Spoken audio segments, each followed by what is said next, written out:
All right, let's talk about apple cider vinegar. I mean, if you've been on the internet at all lately, you literally can't escape it, right? It's everywhere. Skincare gurus, wellness blogs, they're all talking it up like it's some kind of miracle cure for, well, for just about everything. But what's the real story here?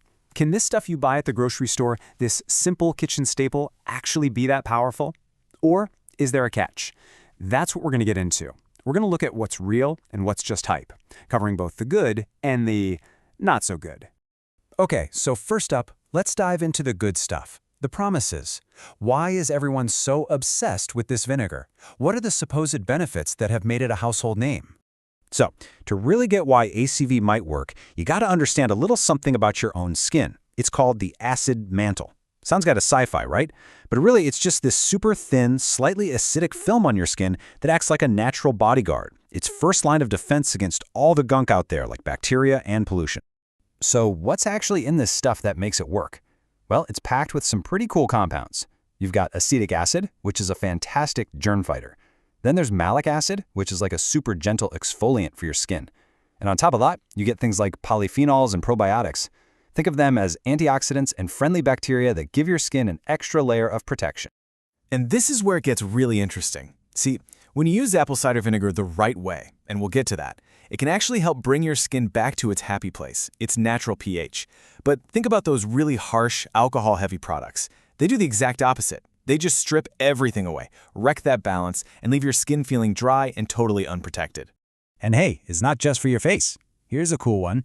ACV is a seriously powerful natural deodorizer. So how does that work? Well, it's pretty simple actually. It just lowers your skin's pH, which makes it a really tough place for those stinky, odor-causing bacteria to live. So instead of just covering up the smell, it gets right to the source of the problem. Pretty clever. All right, so far, this all sounds amazing, doesn't it? A natural, do-it-all wonder product. But, and you knew there was a but coming, this is where the story takes a pretty dramatic twist. And that brings us to the flip side, the hidden dangers. And let's be super clear on this. The problems almost always pop up when people misuse it. And this isn't just a friendly tip, it's a serious warning. You can look it up. Medical news today is pretty blunt about it. Slapping undiluted vinegar right onto your skin can lead to actual chemical burns and some really nasty irritation. This is, without a doubt, the #1 mistake people make.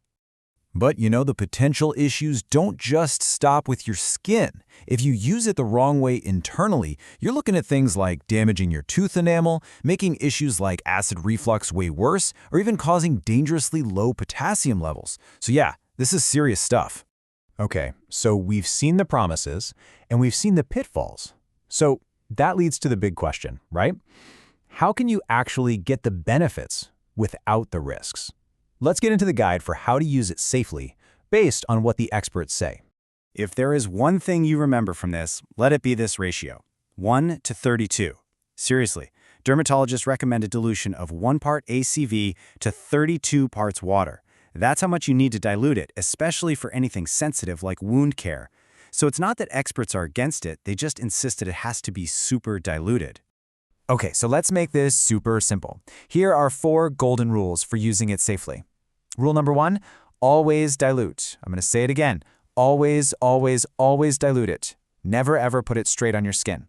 2, do a little patch test first on a small spot to make sure your skin is cool with it. 3, use something like a cotton swab to apply it just to the area you need. Don't just splash it everywhere. And 4, and this one's really important, moisturize after. You've got to lock in that hydration and protect your skin. All right, let's bring it all home. What's the big takeaway from all this? Well, it really boils down to thinking of ACV as a useful tool, not some kind of magic wand. And you know what's cool? Its power isn't just for your skin. The very same things that make it work for you can make it amazing for a bunch of stuff around your house. I mean, the practical uses are pretty awesome. Got those gym clothes that just will not lose their funk? Toss a cup of ACV in the laundry.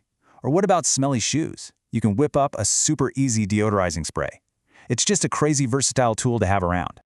Now, one last really important point. You've probably heard about people drinking it for things like metabolic health. And I have to be crystal clear here. You absolutely have to talk to a doctor or a medical expert before you even think about doing that. Seriously, this is not the kind of thing you just try out on your own. And that really brings us to the final question, doesn't it? Apple cider vinegar is a great example of a powerful tool that can be helpful or harmful depending on how you use it.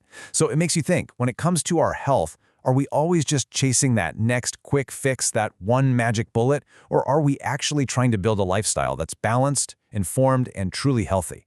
Because that's where the real magic is.